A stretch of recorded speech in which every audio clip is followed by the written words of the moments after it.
Liquid guilt, race to world first after dark. With Veyloris and Kams. Wow. I specifically said microwave for 30 seconds. Oh my god. Oh. Welcome to the Race to World First After Dark. I'm Kams. I'm Veyloris, man. That was violent. Yeah. What did you think about today? It was a lot of crab. A lot of crab. I've never been partial to crab. Certainly not imitation crab. California roll's not for me. But today was a lot of crab. It was a little crab. I think it'll die tomorrow, though. I think I'm pretty optimistic. I don't know. Yeah, what do you think? Like 150 more polls, maybe? I went under on 300. Like, Under we did 300? over under 300. So I went under 300. I think it'll be like 270, 280 maybe. Mm-hmm. Yeah, I'm guessing after dinner tomorrow. Sounds like a good time. Yeah, I buy that. Yeah, I mean, it's obviously, it's just a challenging fight, right? I mean, dealing with the bombs is nuts. I mean, I don't know if it's even possible if you end up with 9 bombs in the last phase. Yeah, I heard there might be some nerfs coming, or already in, given Blizzard seeing how difficult the first 2 phases were. But we don't know till we see it. Yeah, it's so hard to know, and it's also so weird. I mean, if we're going to see hot fixes, it's very unlikely that they would have come tonight after a certain point. If we're going to see hot fixes, more than likely it'll be tomorrow morning, probably around 9 a.m. right before the Raiders are coming in, just because, Blizzard obviously works on a PST thing. So actually, I guess 9 a.m. it'd probably be more like 10 or 11, at 8 a.m. or 9 a.m. PST, because Blizzard likes their teams to be around when the hot fixes are going out. I don't know how much of a nerf the fight can get without just gutting it completely, though. Yeah. Because even just going down to 2 bombs is a pretty huge difficulty drop. So it's, I think they're going to leave it. I think they're probably going to leave it. I mean, damage-wise, it seems possible. And it's just like, I mean, what are they nerfing? They're just making it easier to execute. It's possible. And it's like, it's kind of the ultimate troll fight, because it's like, normally people are like, is this even mathematically possible? And in this case, it's like, yeah, it is. It just requires near perfect execution. That's what we're talking about. We do know it's absolutely mathematically possible, which is kind of an interesting flip at the trope. Yeah, if it just comes down to you get there and it's a big burn, that's kind of disappointing. I want to see the big burn with all the mechanics. And if they add more bombs, that would be pretty fun, but I think that's also very mean. Yeah, I mean, at the end of the day, you're having to rotate between 18 people, so everybody but the 2 tanks. And, phase 1 and 2 are already extremely hard in the absence of the tanks and the healers having to rotate. Or, sorry, I guess in the absence of the healers having to rotate. And it's like, the fight does not get easier in phase 3. Yeah, I hope so. Yeah, I don't know. We'll have to see what happens. Well, our segment tonight is going over a lot of weird niche specs or super overpowered specs through the ages. But before we get into that, be sure to check out the charity Girls Who Code. Go to tl.gg/RWF-donate to give. There's some milestones. The caster's doing some TikTok dances, spicy wings, that kind of stuff. The egg challenge, of course. Or whatever it is, hard-boiled egg challenge. The one where we're smashing eggs on our forehead. That's all I know. Yeah. Yeah, it's a good one. Foreheads into eggs. We did see, I think, Method. They got Pantheon today. And then BDG got Pantheon and Lehuvum. Yeah, and then we finally saw the first Jailer Heroic World first. I missed that. Yeah. Didn't know that happened. Stars? Stars? I believe so. Is this a bit? No. Like Stars, the Korean guild? Maybe it's Stars. It's one of the guilds with the runes in the name. What? Wait, is this a bit? What's going on? No, maybe production can check who killed it, but someone did get Jailer. Okay, yeah. So. Wow, I missed that. Interesting. All right. Yeah. That's still pretty exciting. I mean, I guess, and no, it sounds about right. I mean, I think we were all expecting it to die at some point. Sure, I believe it. Do they have a co-video up? Yeah, there's a video. Oh. I saw a little bit of the analysts looking at it a bit. I want to see that. The room continues to look awesome. Yeah. I mean, that's the real takeaway, right? I mean, this is a aesthetically pleasing raid, we'll call it, right? I mean, overall, great sound and visuals. I mean, I guess that's what WoW's probably best known for at this point. It's having a very consistent art team and sound direction. It's amazing. Top notch. Continues to get better every expansion. Somehow. Yeah. All right, enough of the current stuff. Let's go back in time. Throwback. The first spec is Feral Druid. I Caesar Orgrimmar was good, but we're going back all the way to Nefarian. I don't know if you remember. Oh, yeah. Yes, so on Nefarian, you can see in the kill video of this... Oh, this part doesn't have the damage meters. Oh, no. They had tons of Feral Druids on here. This is Paragon's world first kill.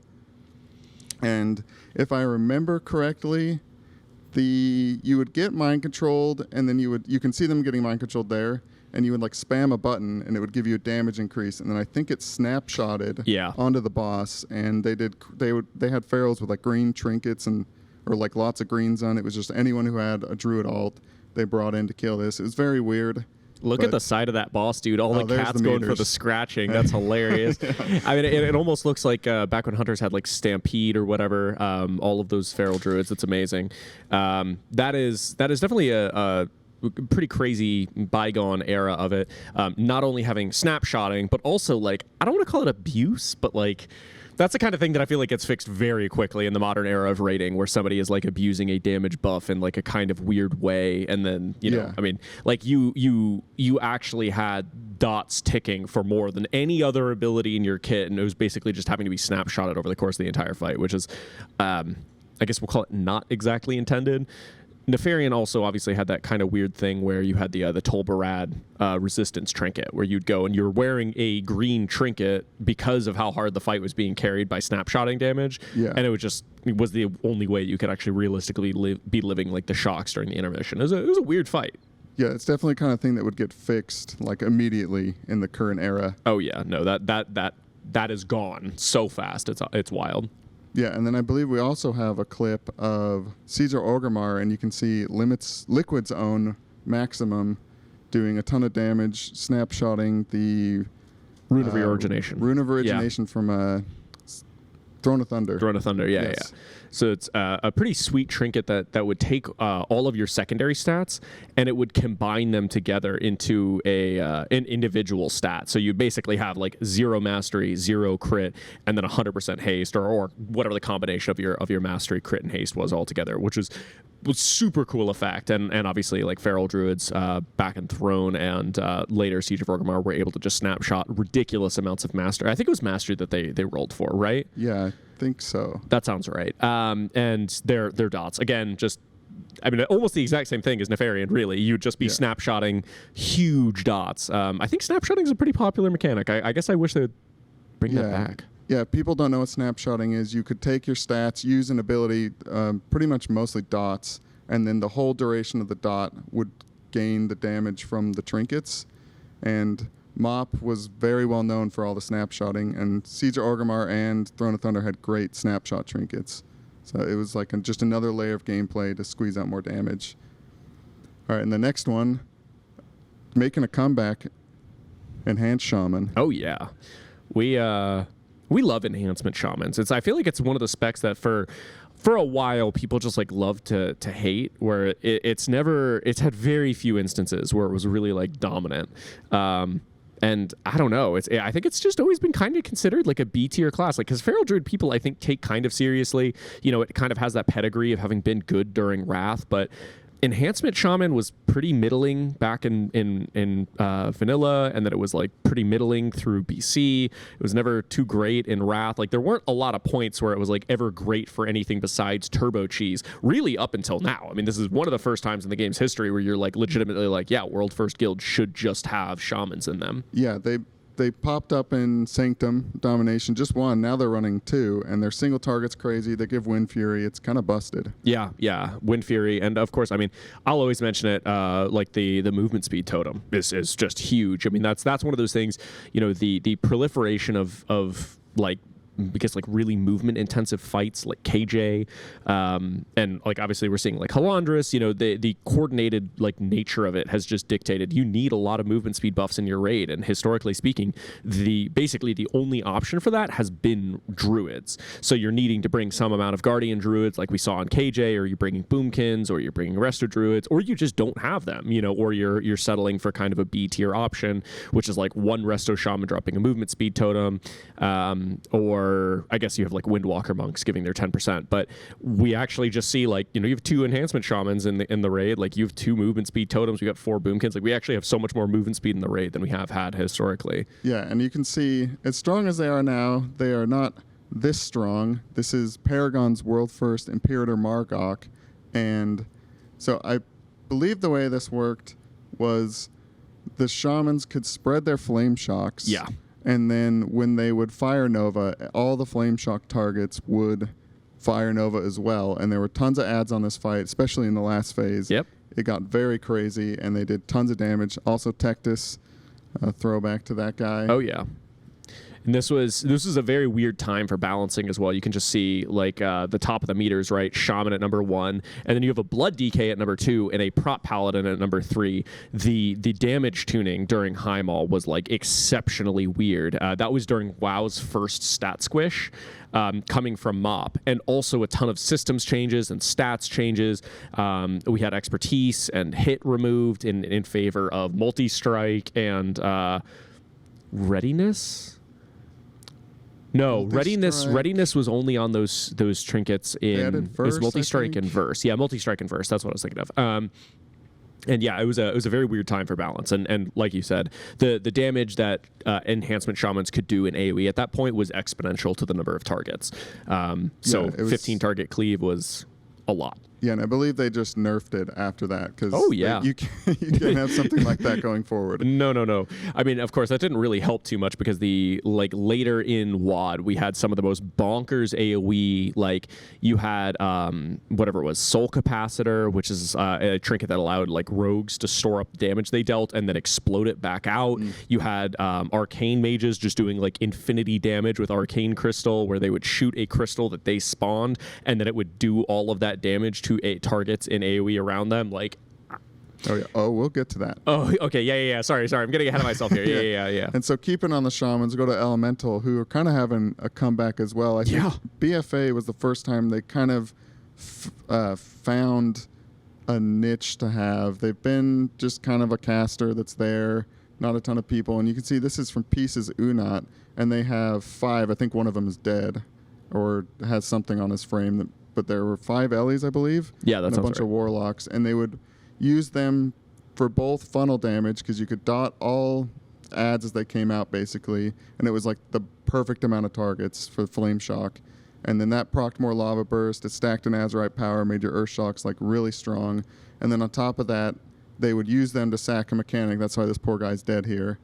And then they would onk, and then you could go to the Caverns of Time and I don't even know how you reset the Ankh, but I think that might still be a thing. Yeah, I think that is still a thing. So one of the Caverns of Time 5-mans from Cataclysm has the Chronos, right? So what you would do is you would summon the shamans into the dungeon. They would enter into the very start of the dungeon, or you'd get summoned straight to the boss, and then at the boss you'd pull the boss, and there was just an hourglass that you could right click, and it was like, it's like one of the truest hard resets in all of the game. The mechanic on the boss is you're supposed to just be like right clicking to reset your stuff, and you have like perma-lust and perma-CDs, but you get summoned straight to that, pull the boss, right click, and you've got all of your Ankh reset, and that was pretty integral to the strategy. It's extremely tedious, and it does just require you to have 2 people standing outside of the raid at beck and call to do this. I know Sang Helios, he played his shaman Rukran, and that about nearly killed him doing all that Caverns of Time summoning and getting summoned back. It was, I mean, how much did that add to each pull? Like 5 minutes? Oh my gosh, yeah, at least 5 minutes. Because they had to use the Ankhs for the sack. But Limit, they didn't have as many Ellie shamans. They killed it later, and they had like 6 warlocks or something. Yeah, crazy. we abused warlocks really hard for that kill. You didn't technically need all that many enhancement Ellie shamans if you had the reses for the people to sack the mechanic on, and warlocks were able to just avoid so much of the healing requirement because they were just able to teleport through these beams. Just abusing luck, personal luck gate, not AOE gate. And they also had a funnel with like a drain life thing, so they got similar damage out of it. And then going back in time a little bit, Shadow Priest, Surrender to Madness. I don't know if people remember this, but I believe you got like 200% more insanity generation for all your abilities, and you can see the bar going nuts.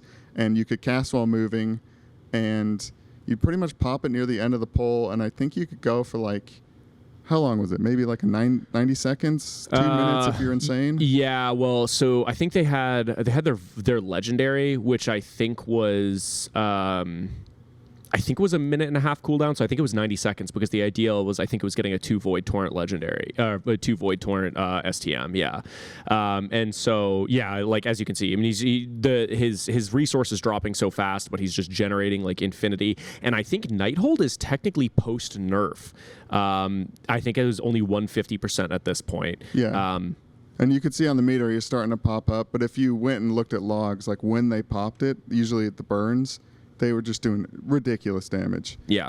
And the interesting thing about Surrender Madness is that it's one of the few things in the game that can stop you from being rezzed. So when you pop STM, you get a debuff on your character that persists through death. It just says, like, you're dead. You can't be rezzed. Yeah. So after you do that and you die, whether you get hit by a mechanic or if you run out of insanity, leave void form, and the Surrender to Madness buff kills you, you're just dead forever, and that's it. Yeah, it was incredibly good to do the Il'gynoth burn phase. And then it was insane on Xavius because you could die and it like still kind of blanking on how that fight works. You like die and then come back and you could pop it again. Yeah. So Xavius had another similar sort of thing to that boss in Caverns of Time, where you're able to reset stuff. So in Xavius, you got put down into the Sleepy Realm, and then when you're in the Sleepy Realm, when you die, you go back to the normal realm, and your cooldowns reset to where they were in the normal realm. So what you do is you just pop STM, or you go to sleep, you'd pop STM, you'd go wild on the boss, and then you would die, but then you just leave the realm. And it's one of the things that you could actually get away with the STM, so you'd essentially get to do STM twice in a fight, which was just, I mean, beyond nuts. Like, you did so much damage. Yeah, and unfortunately, they did all that damage. The boss would die anyways without the priest. It was so easy. Yeah, I mean, but it was fun to do if you had a Shadow Priest at the time. You did a ton of damage. Like, even if your alt sucked, you would beat every main that wasn't another Shadow Priest. It was great. Yeah. And then also the Helia, it was... Oh, yeah.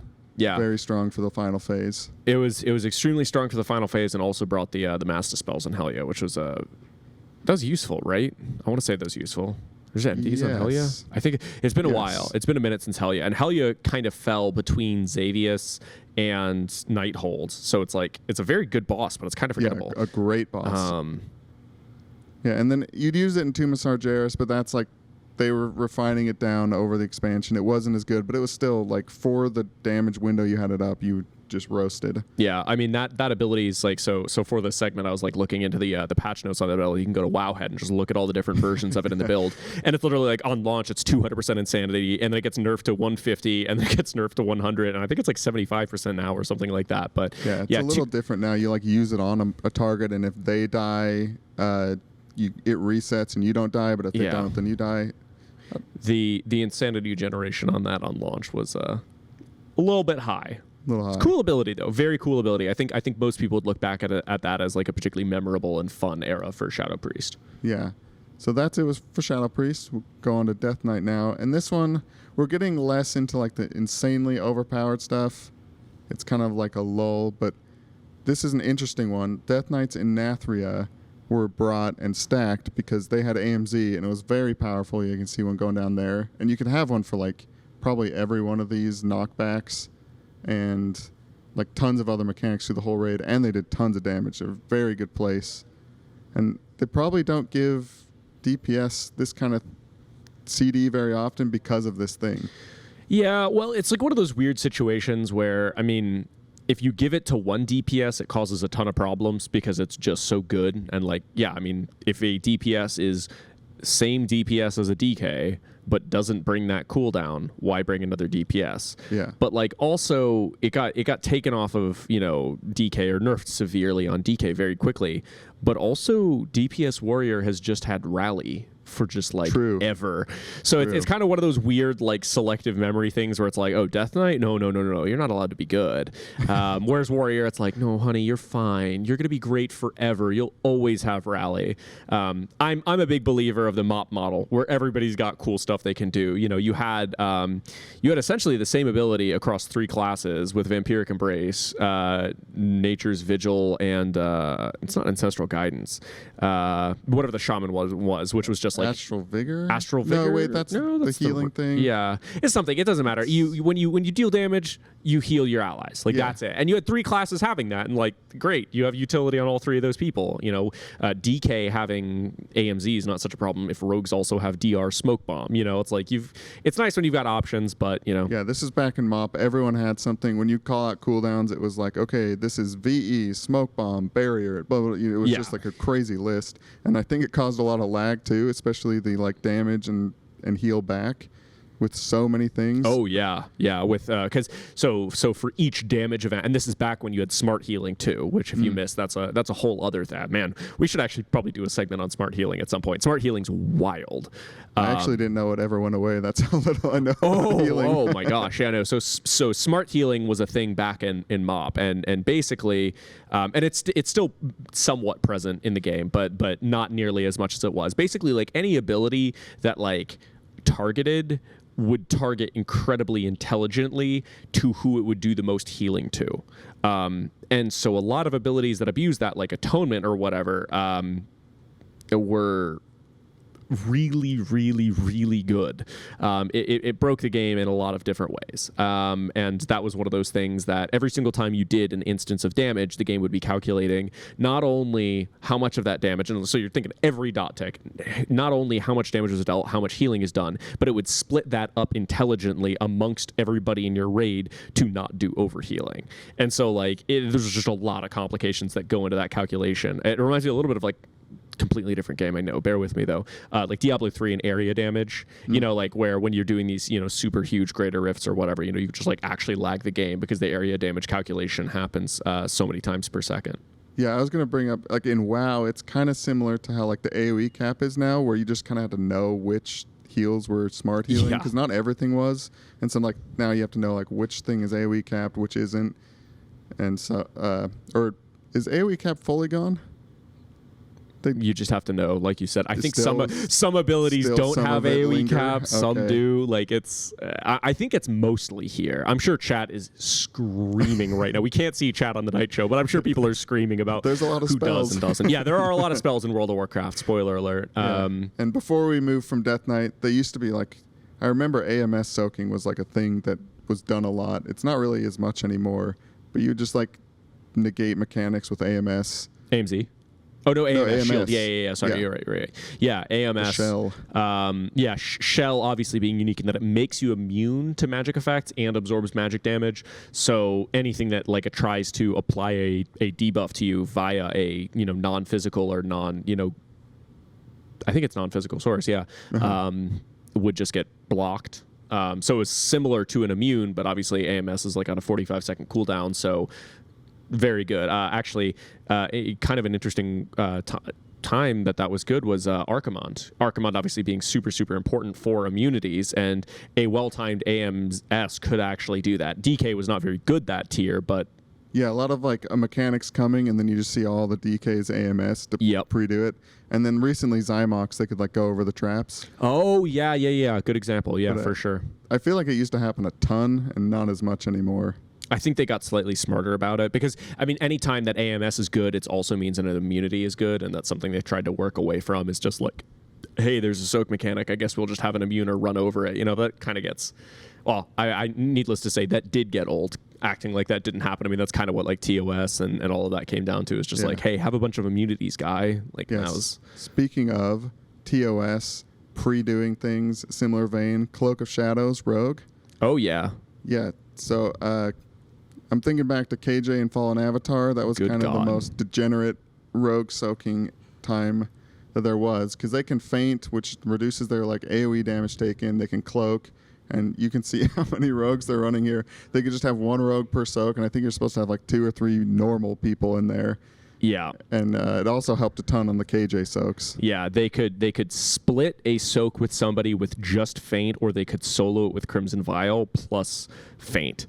And it was just like, I mean, like you said, you're taking a mechanic that was designed to be rotated between multiple like groups of people, and you're just reducing it down to rogues just being, out of their mind good. And this is on top of rogues having decent self-healing that expansion, and also just Cloak being an excellent cooldown on that boss. And I mean, do we have the KJ clip? I don't know if we have that as well. No, we don't have the KJ one. I mean, it's why even show it? It's the same thing. It's like, wow, rogues have cheat death too. It's like, it's just a very, very, very, very good versatile class that, you know, a lot like Warlock just managed to kind of fill a very, very important niche of just like staying alive while ignoring mechanics. Yeah, they're kind of in, there used to be a lot of rogues and world first kills, and it's kind of just like, they would just live. The healers don't need to worry about the rogues, kind of like Warlocks. They live. Yeah. And that's gotten toned down. I mean, rogues have not been nearly as dominant. And also, I think, you know, Zyronic was talking about this a little bit. Like, I think there's a bit of a regional difference in that too. Historically speaking, European guilds, like particularly back when you know Method was around, like they loved rogues. Like they would just any tier where rogue was like pretty good, even they would usually have a bunch because you know they really valued the tools that class brought. And I think Limit, historically speaking, now Liquid, of course, just didn't quite have that same sort of like, you know, we'll call it penchant for rogues, quite like the Europeans did. I think Method had a ton on Ashara, and then Limit went more for Mage. Yep. Yeah. That's a great example of it. And then next is Balanced Druid. Hey, when have they been good? Like ever? Blackrock Foundry, that's a good one. They could go up on the shelves of Blackhand. Oh, yeah. And Starfall. I think maybe solo, like this. You can see him going up here, getting knocked up. They could. Oh no, there's a bunch of people. Yeah, they could do a lot of damage. Yeah, they couldn't quite solo it, but the big thing is just that. This is Lorgok. I was gonna say, dang, we should have gotten the clip right when Nagura was doing it. You know. Yeah, Nagura's in here. Yeah, Nagura's in on this kill. If you weren't aware, you can see her at number 9 on the meters there. Very impressive kill. Yeah, no, this is Blackhand was an incredible boss. But yeah, I mean, Boomkins just had the ability to do. I mean, obviously you can see on the meters they did, you know, solid single target damage in this boss, but they also were just able to handle these little up platforms, like you saw him just getting bounced up there. Yeah. They could handle. Of course, I mean it's the same niche that they have right now, right? Yeah, just split cleave. Yeah, split cleave. Starfall. Starfall is just a very unique ability. Yeah. Not a lot of things in the game just do damage in a 70 or whatever it is, 40-yard radius. Very, very, very powerful ability. That's always been very powerful. Yeah, and then. So just to mention this, there were a ton of Boomkins last year in Sanctum, and there was kind of the big debate of Night Fae and Venthyr. I just thought I'd mention it. It still scars, so we have to bring it up to this day. Oh yeah. No, I mean the Night Fae Venthyr thing is interesting. I mean, it's honestly like, you know, your feelings about Moonkin and the fact that they were so, you know, it's so funny. Moonkin hasn't even always been that good. It's just that the way that they were good this expansion was so frustrating with the players just being like, no, our class is bad, guys, I swear. And then them just like kind of running the house and being insanely good 2 tiers in a row was a bit crazy cooldowns. Yeah, it was a bit of a bummer, but you know, that class hasn't always been strictly dominant. But like, so your hatred for the community aside, and you know, Moonkin players being smelly in general, like it's a cool class right now. Between Night Fae and Venthyr, they have 2 kind of interesting covenants that sort of change the cooldown timings that they deal with. Like I like Moonkin. Don't tell anyone. Yeah, I kind of like Moonkin too. It's really cool. I like that class a lot. But definitely smells better here without Tettles. Okay, so next class, Warlock. Okay. Now we're getting into less niche. I mean, it's slowly been moving from less niche to more like all-stars, which Warlock is definitely an all-star class. For sure. All of its specs have been insane at one point or another. And I believe we have a clip of Protectors in Siege of Orgrimmar to show off some of the soul swapping. Ooh. And back to snapshotting. You can see these guys doing like 3 million DPS. This is before any kind of crunch. So people are doing insane damage. So how this worked is your dots would snapshot your trinkets, and you had a stacking, the blood of your Sage. It would stack up to 10, and at 10 stacks, it was like the most powerful. And then I think you ran the Immersius trinket, but you could do a UVLS too, which is from Lei Shen. Yeah. Which just gave all your dots 100% crit. Or anything cast within 4 seconds got 100% crit, but you would just snapshot all your dots. And then you would cast Soul Swap. It would pull the dots off your target and store it in you. You would cast it onto another target. It kept the snapshot. You would immediately take it off and just be bouncing it around. And that's all you were doing, was like haunting the main target and then just soul swapping these crazy dots all over. until they fell off, and then you just played, and then your trinkets would proc, your cooldowns, you just do it again, and yeah, it was very fun, but really strong. It was a very weird time. But yeah, warlocks were absolutely wild. AF was wild. I mean, even Demo had some weird antics. Do you remember? So there was this item in Kunlai Summit, I think it was. It gave you haste, and you could just like get like infinity. It was only in World. This wasn't a thing that affected raids, but you could get like infinity bajillion haste, and you could just like run up to like Shaw of Fear. I remember there's a video of it on YouTube of somebody getting like a trillion imps because you used to be able to, based on your haste, get your imps, and then they just ran up to Shaw of Fear and basically just one shot it with like 1,000 of their imps, just casting the little fell bolts. MoP was just a weird time. Yeah, that's when a lot of the systems started like bumping up again. Like the players just knew how to exploit all these systems. Oh, yeah. And I think that's why all this is gone, is because Blizzard was just like, this is too much. These players are getting way too good at managing all this stuff. The add-ons are tracking everything. You had like I think it was called AF dots. Yeah, and it would know the value of your dots and like show you a number, and you just knew like, okay, if it's green, then I can snapshot and it's worth overriding this current dot. And you kind of just kept track in your head like, okay, these are like a 200 power dot that I'm soul swapping around or refreshing Doom on. Yeah. And yeah, so the next one is Lei Shen, where you got the UVLS, which was the 100% crit trinket, and it was really strong for Demo because you could snapshot your Doom and give it lasted like a minute, or you would do 2, so it would be a minute and a half, and every time it ticked, if it crit, you got an imp. And so it would snapshot the haste from the meta gem, from the lust, everything, and you'd just be popping imps off. It was very fun. I don't know if you ever played that. And the imps gave you fury, so you could just be in demon form the whole time. It was incredibly fun. I was having fun as a prop paladin that tier with vengeance and all of that, which I think we'll get to, but Oh yeah. Nice. Okay, good. I'm glad. Yeah, and so I think we have another reason to stack warlocks, and it's on Lei Shen, is Gateway. You'd run 4 warlocks. Some could get away with 3 and use priest grip on Lei Shen, but on Gahun, Limit had 5 warlocks, and you'd use the Gateway to run the orbs in these intermissions, and people learned how to like solo do it, but you could like Gateway, then Warlock Portal, and then toss the orb to someone else, dunk it in. Well, you were never able to solo do it until they nerfed it, right? That was the big problem, yeah. Because so originally you had to move this orb on Goon, and you had to move it a very far away. It was about 100 yards, and so what you would do is when you picked it up, you would have to stand on top of the stuff that would silence you, basically, and so you couldn't really do much. Eventually people like did different strategies after they like kind of nerfed it and changed it around. But yeah, I mean, you basically you could technically do 2 warlocks, I think, but it was bad. Yeah, I'm remembering now. You had the gateway for other people, I think, like a mage. They would gateway blink, and then you had the warlock self portal like near the end, and then they would just port up onto the ledge and finish it off. Yep. Yeah, okay. So that's all for warlocks. That's it. They're that's dead. It. Yeah, warlocks are bad. They will never be good again. Yeah, no, that class is busted. The yin to the yang mage, which also very powerful. What's your favorite mage spec? None. I don't play mage. None? Mage Never? is stinky. It's too good. The main character of WoW. I know. I'm a druid player, dude. I don't know. I just go away. I don't know. What's your favorite mage spec?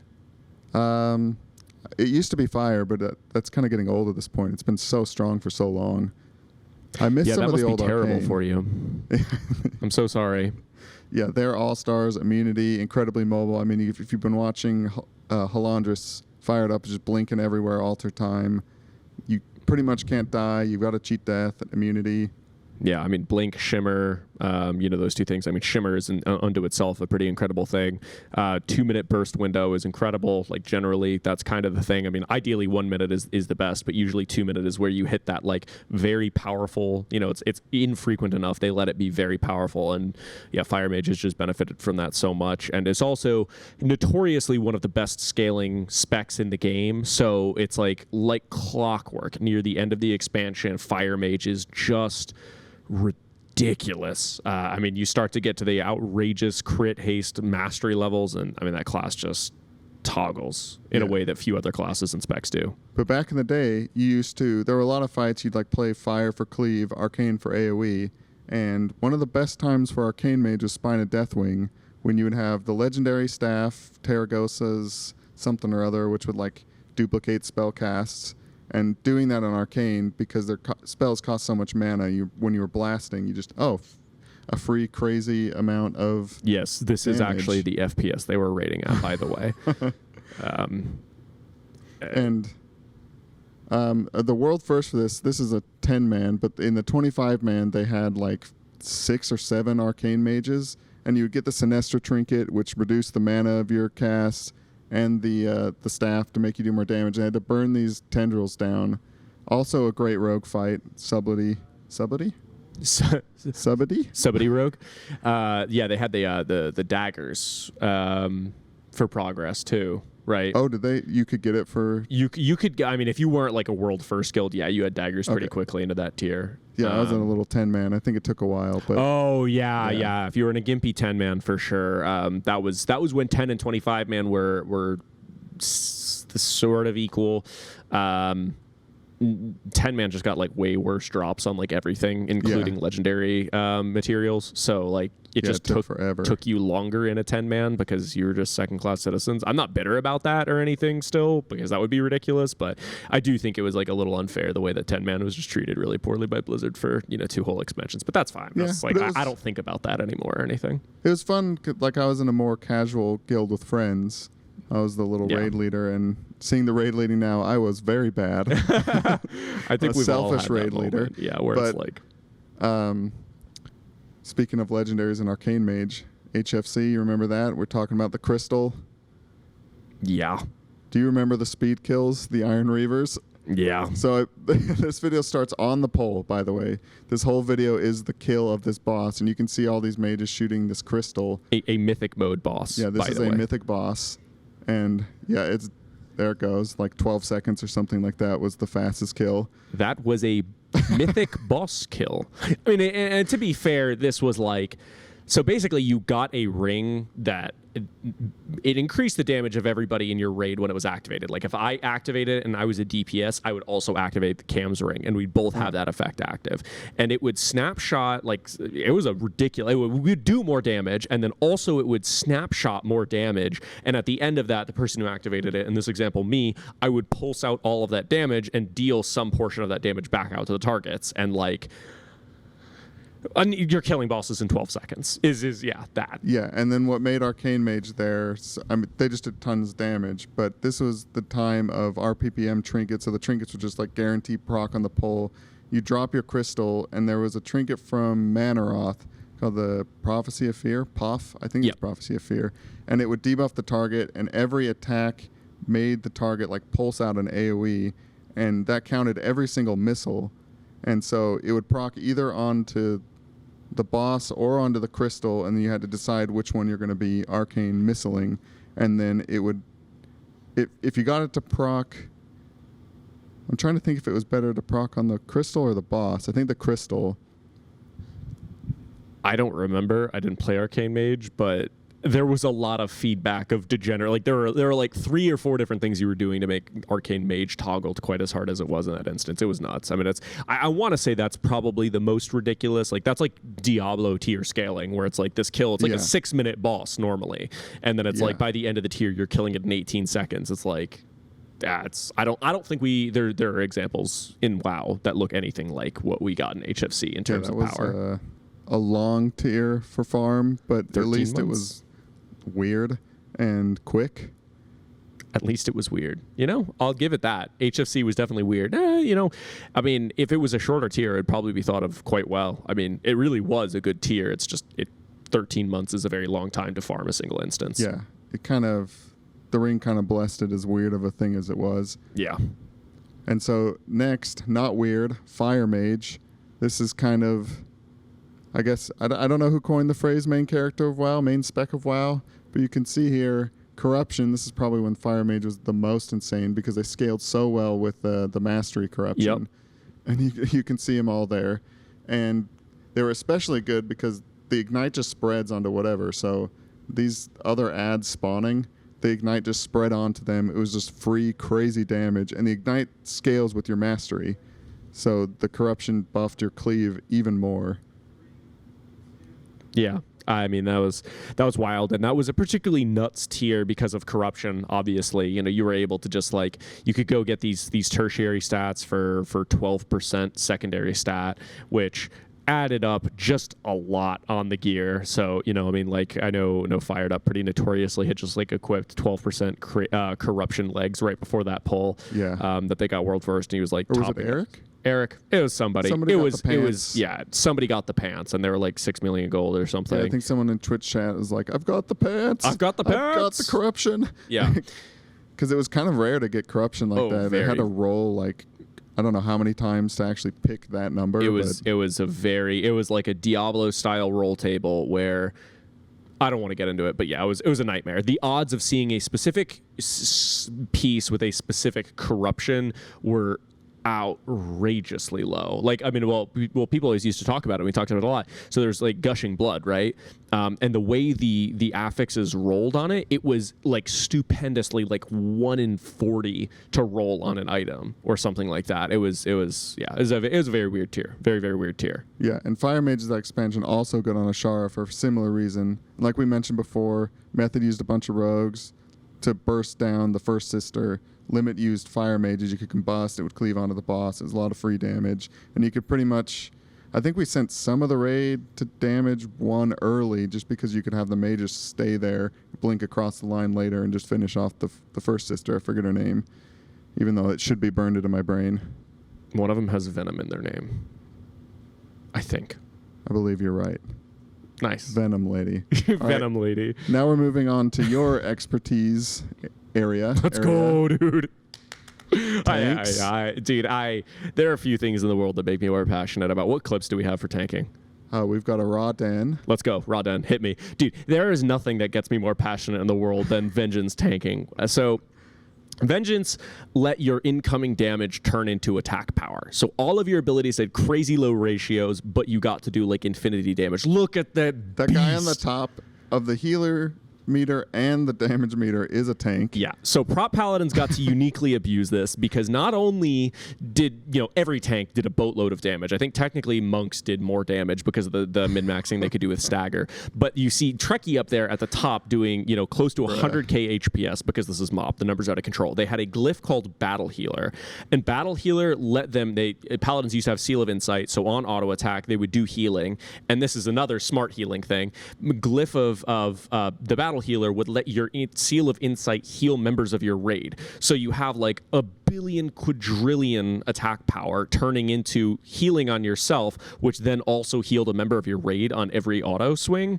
And you were just doing, you just did like an infinity HPS. And also during this, you had, you're running Sacred Shield, and Sacred Shield would drop a huge shield on yourself like every 6 seconds, and that was scaled up to infinity and beyond. So it's just, you did so much HPS and you did so much damage, and it was so fun. It was also insanely degenerate. So Lei Shen in particular was kind of interesting because his tank ability was just a check. Basically, he swung at you and he attempted to do, it's called like Fatal Strike or something like that, and he would attempt to deal your full HP in damage, but he would not deal it to you, or it would be prevented if you had your active mitigation up. So for Prop Paladin, this was Shield of the Righteous. It was very easy to be able to stay alive through all of that. It's like you didn't run short of Shield of the Righteous to do that, but it's still, the game treated it as if he was dealing that damage to you. So even though you didn't really take that much damage, you just had ridiculous amounts of it, of Vengeance, that is. And so you did so much damage on that boss. And it was so degenerate, like on like Lei Shen, you would even be like sitting. You'd be sit spamming, because when you're sitting, you can be crit as a tank. So it's in I don't need to explain the mechanics of it, but yeah, as a tank, you can still be crit, even though you regularly can't be crit as a tank. And Lei Shen would crit you, and then all of a sudden you'd get toggled on and start doing infinity DPS. And it was such a good time to be alive. I loved Vengeance just a little bit, if you couldn't tell. Yeah, and you could pretty much solo challenge modes too. If you knew what you were doing, you could pull just huge pulls. There's videos of monks just like doing the whole instance, and they're just they're basically doing the whole thing themselves. Yeah, I'm not sure what everybody else was doing. I'm part of the generation of tanks that got tricked like the chumps we are. And Blizzard was like, come on, guys, tanking's been rough for a little bit. You don't have to worry about defense anymore. It's fine. You're just baseline defense capped. Come have fun, do damage. And I'm like, yeah. And we had fun for one expansion, and then they got us good, dude. We are tanks, and there's no going back. Once you've tanked, it's like everybody's like, oh yeah, you'll tank this expansion. You're like, no, I don't really want to. Let's try and recruit a tank. They never recruit a tank. It never happens. And the next thing you know, you're tanking for like 4 expansions. But yeah, it's pretty much what happened to Ben. That's what happened to me. That's what happened to every tank.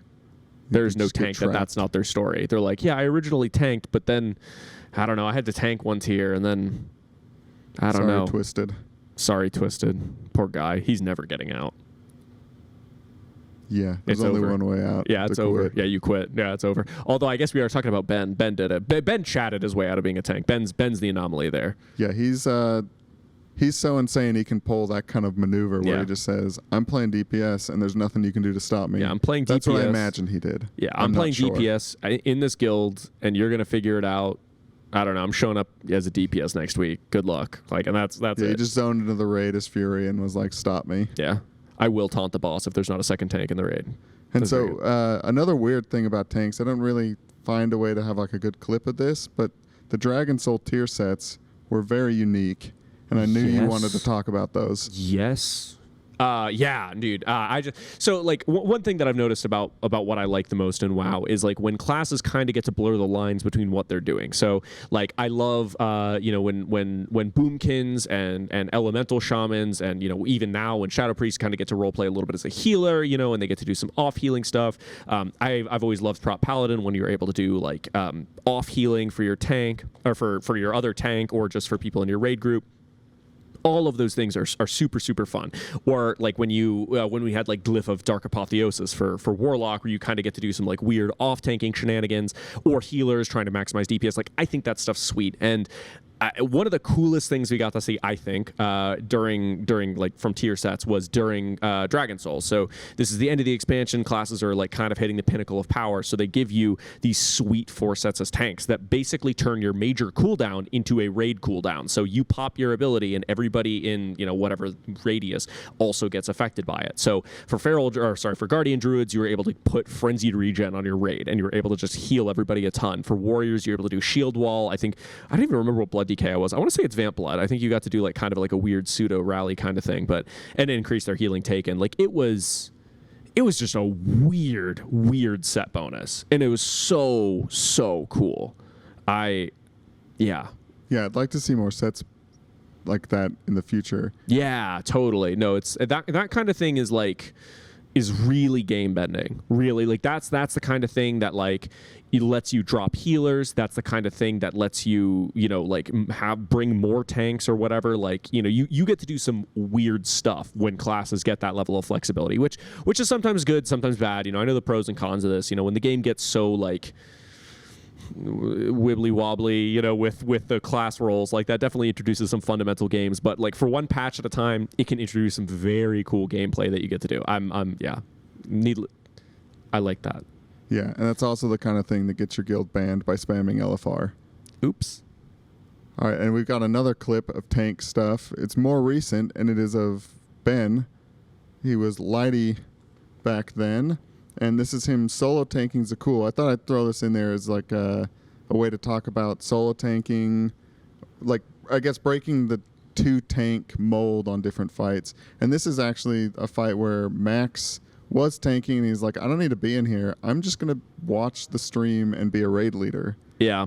This was a very weird fight because the tank mechanic was essentially just broken and not reflecting damage properly. And so like you technically needed a second target for it, but it was just whoever was standing closest. So like you just put it on a demon hunter and they just like passively leached through it. Like it was, and even when it went on Pepe. I guess he doesn't like bananas. What a bummer. They just like passively leached through it. That was it. And there's definitely like a long history of like solo tanking. I think TOT with Vengeance, like copy paste everything I was saying about prop paladins. So prop paladins back in the day, they didn't introduce like immunity issues, like immunity. Immunity, I guess is what I'm talking about. Like they made stuff pierce immunities and just ignore immunities. partially because of TOT. So prop paladins in TOT were essentially capable of solo tanking Horadon. They're capable of solo tanking Tordos. They're capable of solo tanking Megira. Capable of solo tanking Darumu, and capable of solo tanking Raden. In fact, we saw that Trekkie video on Raden. He was solo tanking Raden. Or not technically. They had a blood DK tanking the stalkers away from the group. Okay. But that's just because there was no damage check on the boss, and like, you know, realistically it was a solo tank. And also more recently on Garm we saw solo tanking because bear druids were just immune to physical damage, and it was just a big physical damage hit, so they're just just vibed. But yeah, Go ahead. I was just saying, can you think of any like 3 tank fights? So actually, you guys are weirdos. You guys 2 tanked Argus, but a lot of guilds 3 tanked on Argus. Oh, really? Yeah. I think the world first, I want to say, was a Blood DK, a Bear Druid, and a Monk. So Argus had maybe, like, I remember doing the spreadsheet for EHP on how to survive the scythes on Mythic Argus, and the scythe hits were something like 12 million, 24 million, 36 million. Like, when you start to get up there, I think the numbers were even higher than that unmitigated. Like, I think it was like 5 or 6 stacks was like 108 million or something like that, because it was outrageous the amount of damage taken, and only one Chad in the tanking kingdom can survive hits that big, which is of course the Brewmaster Monk. That class, I hate Brewmaster so much with such a burning passion, and that is the instance that really hammered that into my brain. So you guys brought the double Brewmaster and were able to do the fight like regularly, but unless you had like double Brewmaster, the strategy was basically just like, yeah, you just bring 3 tanks, you bring some other chump tank, and then you have to do slightly more swaps. That was a weird time, but yeah, Brewmasters, screw Brewmasters. They're just too good for too long, man. Get them out. Well, they're in now. Twisted M. You can't let me have anything, man. But as you can see, each role, like DPS, the way that they have like weirdness is usually stacking, or they're just insanely powerful. Tanks can do things like solo tanking, 3 tanking, and healers, they're different as well, because you could do like similar to tanks, I guess, where you can drop the amount of them you have, and there's times like Ashara or Star Augur you would 2 heal, or you could. I believe we had 3 healers at the time, and Method had 2. Yeah, I mean, healers have a long and really rich cultural heritage of being cut out to have DPS come in instead.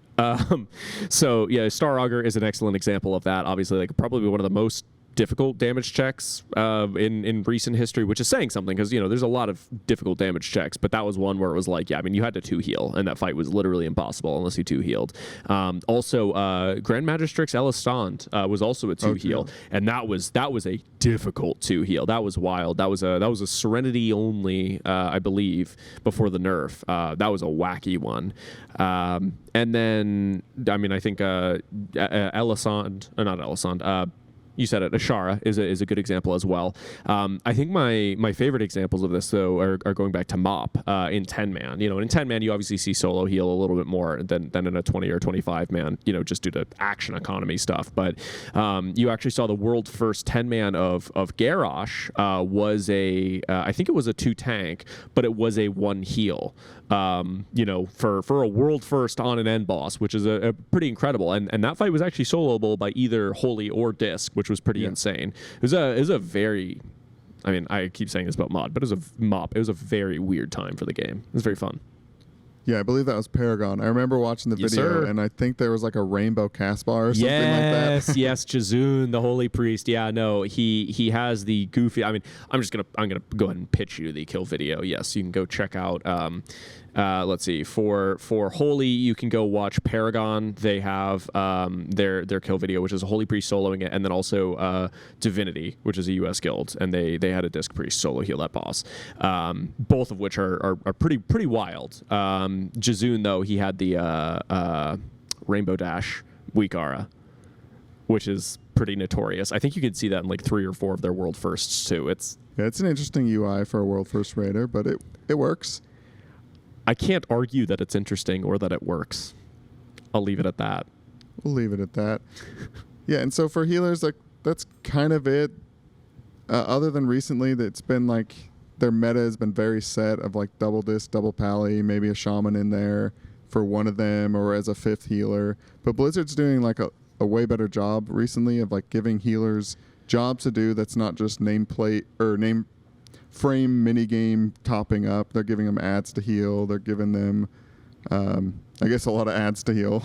Yeah, a lot of ads to heal. Well, and I think that's fine. I mean, it is kind of funny because right before we got on the night show, I was saying this, but it's like, dude, this is going to be a very frequently talked about tier for class balance, right? Because you are talking about Survival Hunter, you're talking about Enhancement Shaman. Like Survival Hunter doesn't appear on this list because there's really never been a point before now where Survival Hunter was good in PvE, like going after the recent changes, of course. And like this will be the tier that people cite as like, wow, remember when Survival was sick? Like that's this tier. When Resto Druid was sick, that's this tier. When Holy Priest was sick, that's this tier. When Enhancement Shaman was sick, that's this tier. Like we have really 4 or 5 like kind of weird specs coming out of nowhere to be really strong this tier, which is great. I love to see niche specs getting love. Yeah, absolutely. And I think that does it for this presentation. Cute. Yeah, make sure you guys check out the sponsors. Coinbase Wallet, Jersey Mike's, Secret Lab, Honda, Twitch, and Alienware. Are you excited for tomorrow? I'm kind of excited for the crab. No, honestly. No? Dude, man, that boss still has a slog in front of it. I mean, I guess I'll be sleeping for like half of it. Yeah, so. I look at tomorrow with the same sense of optimism that I look at going to bed and knowing I have to wake up and go to work. It's something I have to do, and then it is something that will be done, and then it will be over, and I'll have fun. Halandris is, I guess it's a fun one. I asked Shakib what he thought about the fight, and he said it's a fun one, like as sarcastically as one could hope to achieve. I am, though. I'm relatively excited, I guess. I'm excited for it to die. I'll put it that way. Yeah, it better die tomorrow. It would be unprecedented for that not to die tomorrow. And it's crazy because I don't think, like, I wouldn't bet my house on it dying tomorrow. Like, I would bet a decent amount, but I would not bet my house on it dying tomorrow. Like, to me, there is a universe where it just doesn't die tomorrow, which is nuts for the 6th boss or 7th boss of an instance. Yeah, there's still Anduin looming there, and then that's not even the last boss, so we'll have to wait and see. Maybe some Anduin tomorrow. But before we take off, make sure to check out the charity United Nations Refugee Agency. The URL, they'll probably put it below, but it's tl.gg/UNHCR. Yes, sir. You can give to the refugees. Very good cause. All right, that's it for me tonight. I'm Kams. I'm Veyloris, man. Yeah, we'll see you tomorrow, 9 a.m. EST for the... Or are they starting later? I don't know, but also that's there's the our morning show. Yes, 9 a.m. EST. Check it out. Preheat, Lulaboo. Great stuff. Get you some potassium, too. Cam setting a good example yesterday. Yes, very important. Have a good night. Goodbye.